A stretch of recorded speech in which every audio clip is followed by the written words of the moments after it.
Number 1.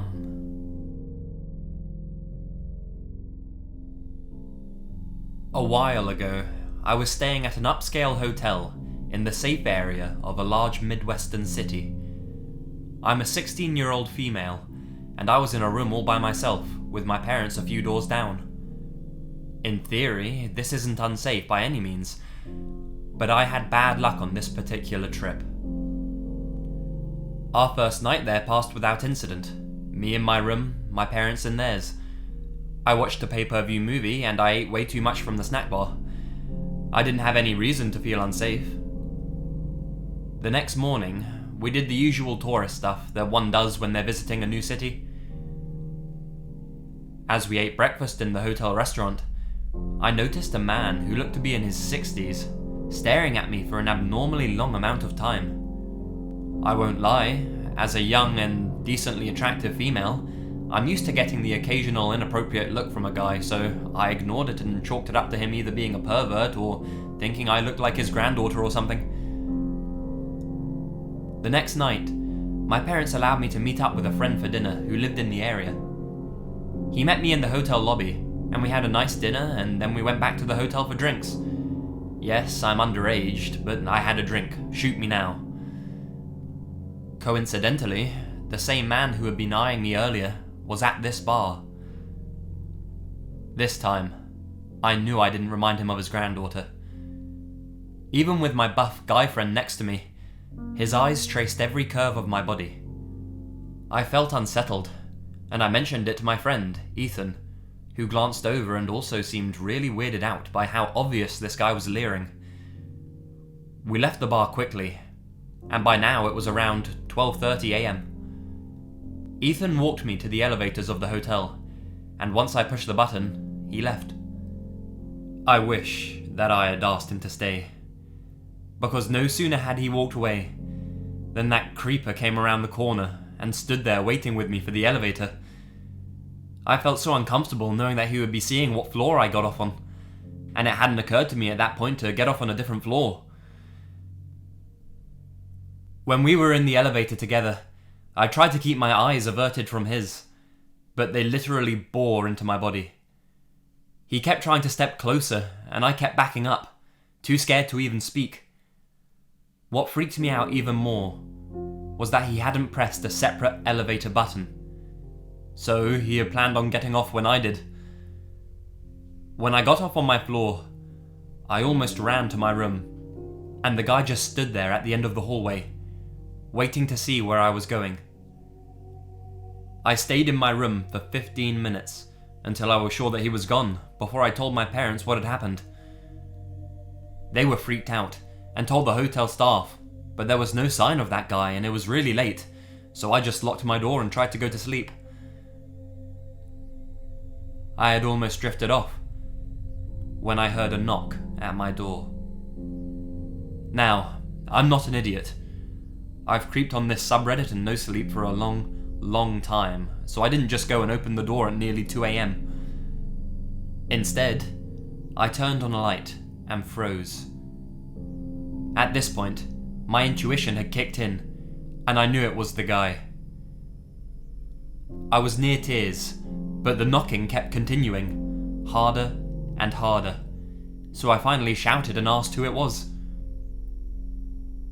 The voice that replied to me was the most chilling thing I have ever heard. High-pitched, but growly, almost giggly, and so disturbing I can barely describe it. "It's the hotel staff. Please, let me in." I was terrified. A look through the peephole confirmed that it was the same creepy old guy. I locked myself in the bathroom and called my dad's phone. He has a habit of always keeping his ringer on, so he answered me almost immediately, and I tried to tell him what was wrong through my tears. "The guy from before," I managed, "is at my door." What happened next gives me nightmares. My dad naturally went into superhero mode and opened his door to find the old man in just a robe, masturbating. It's pretty obvious to piece together what he was planning, and I still dream about it and have severe PTSD from it. My dad slugged the dude in the face and made sure he didn't move an inch, while my mum called hotel security. We pressed charges, and the guy's in prison now on what I think are assault and intent to commit rape charges, but I could be wrong. When dealing with hotel management, concierge, and police that night, we discovered that this man had been trying to get a key to my room even before the elevator incident. He hadn't used my name or anything. He just said, "Can I please get the key to room X," with no other explanation. He somehow knew my room number, even before seeing where it was. What I think is that he knew where I was staying before the elevator incident, but wanted to make it known to me that he knew. It unnerves me to this day, thinking that he'd probably seen me go in and out without me noticing. Number 2.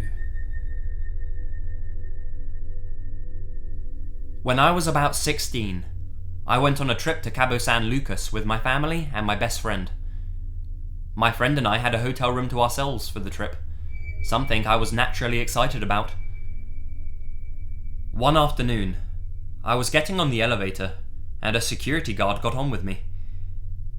As the elevator rose, he looked at me and said, "Excuse me, were you wearing a green skirt on the beach the other day?"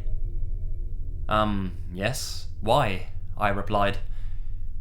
I was already reflexively creeped out at the mention of the miniskirt I had worn a few days prior. "Oh, nothing. I really liked it a lot." When I got out of the elevator, he got off at the same floor and was walking past as I took out my keycard to unlock the door to my room. At 4 a.m. that morning, I woke up startled, only to register that there was a man standing silently at the foot of my bed. A man in a security guard uniform, the one from the elevator. As he saw me wake up, he stammered something about my door not being locked properly and ran out of the room.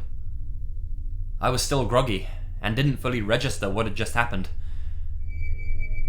A moment after he ran out, I became aware I was lying on my back, with the covers around my ankles. I sleep in the nude, but never kick my covers off in my sleep, as I'm always cold and the AC was on full blast as well. I'm also a very deep sleeper, so someone standing at my bed alone would never stir me. I'm pretty sure him pulling the covers back, causing me to get cold, is what woke me up. I'm scared to think what could have happened if my friend hadn't been fast asleep in the next bed. Unfortunately, as I was so creeped out in the elevator and had avoided making eye contact with him, I never looked at his face, and as it was so dark, I couldn't have identified him in my room. I never bothered to report it to the hotel.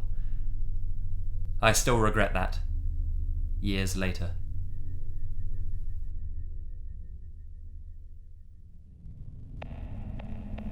Number 3. Last summer, I worked at a water park / hotel / golf course timeshare place. I was hired to draw caricatures in the hotel lobby, which was kind of a cool job. It paid really well. I drew a lot of caricatures over the summer, and I'll tell you what, you meet all kinds of people. Here's the story. One slow day, 2 ladies who were fat, ugly, missing teeth and absolutely foul-smelling, walked by with a 10-year-old boy, and the 2 ladies were immediately excited about the idea of having their kid drawn. I think they were sisters. They seemed basically normal. They chatted with me, watched me do a drawing, and waited for me to finish the one I was working on. Anyway, it came to their turn, and we started to talk again. People would usually have me do a theme to their drawing, like draw us as a Power Ranger or something. I asked the kid what he wanted his picture to be about. He didn't say anything, and his mother stooped down so he could whisper in her ear. She relayed to me that he wanted to be drawn as Godzilla. I was like, oh, okay. Wait, do you want to be drawn like fighting Godzilla? Riding on his back or what? He spoke to his mother again. No, he wanted to be Godzilla. Okay, sure, whatever. So, he sat down in my chair, and I tried talking to him about what he liked. Did he play sports? Just random stuff I would talk to people about to keep them entertained while I drew. He didn't say anything, which is fine. Some kids are shy. But this kid actually seemed kind of disturbed. Like there was a reason he couldn't talk or something.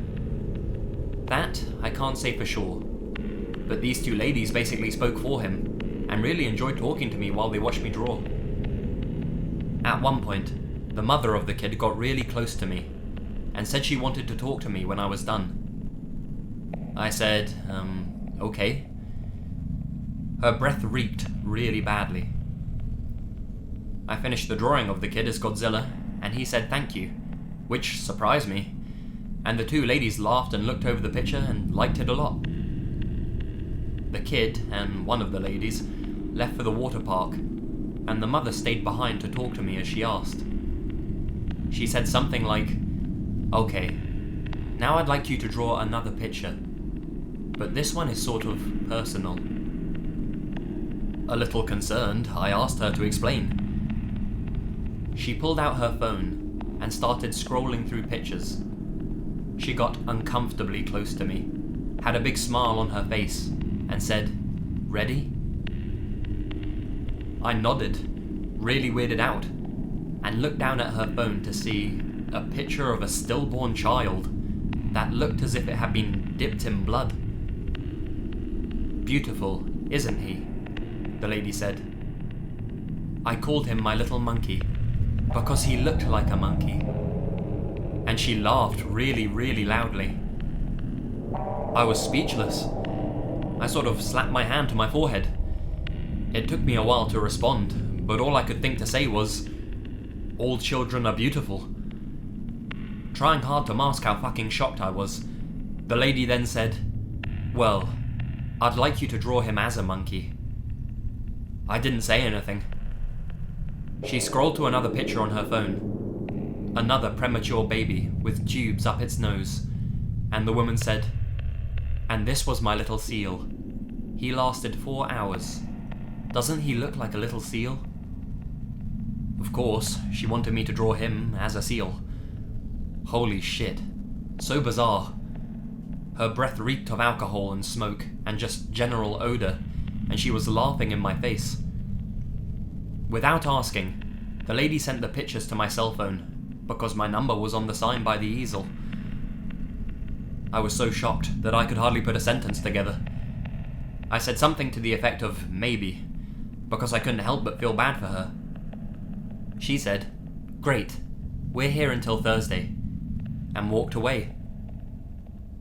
I called off until Friday.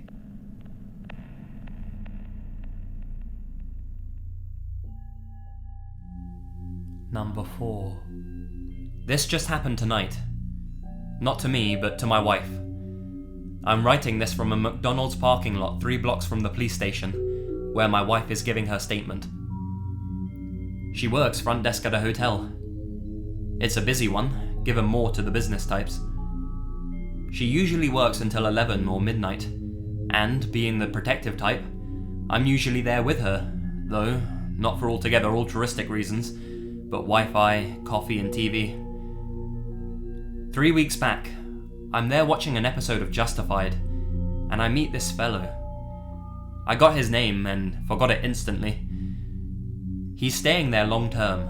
I'm not going to tell you why. Business of sorts. I instantly knew I didn't like him. 1, he interrupted my show, and 2, I can tell he's a little off. He has a cast on his hand, from what he said was hitting a wall.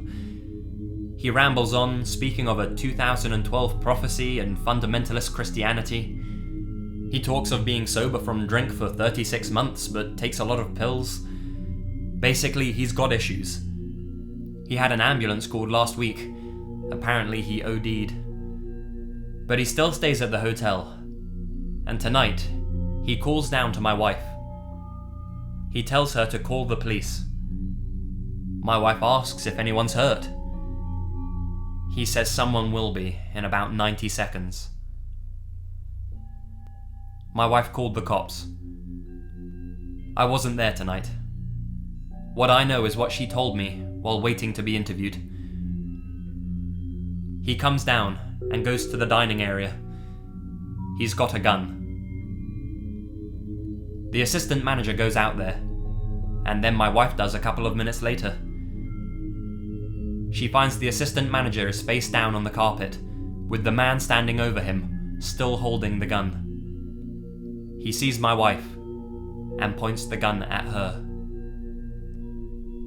Then, he hears something, gets distracted, and my wife backs up and gets behind a wall.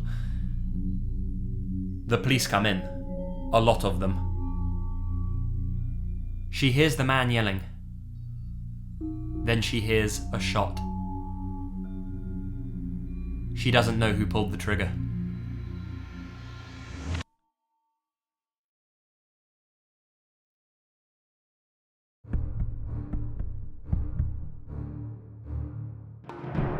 Hi guys, Lazy Masquerade here. Thank you so much for watching. Just to give you a little update, I'm always going to be uploading true horror stories twice a week, as always, but I'm also planning on making some paranormal type videos and uploading them bi-weekly, so yeah, I'm planning on bringing those to you every other Thursday or maybe Sunday, I haven't decided yet. But either way, I hope you'll enjoy those stories as much as these ones when they come out. And if you're not into the whole ghost stories scene, then no worries, I'll still be uploading these true horror stories for you anyway, so don't worry about that. Subscribe and join the Lazy Legion, and follow me on Twitter to vote on what you'd like to see in the next episode. So, until then guys, stay spooky. And remember, the best things happen in the dark.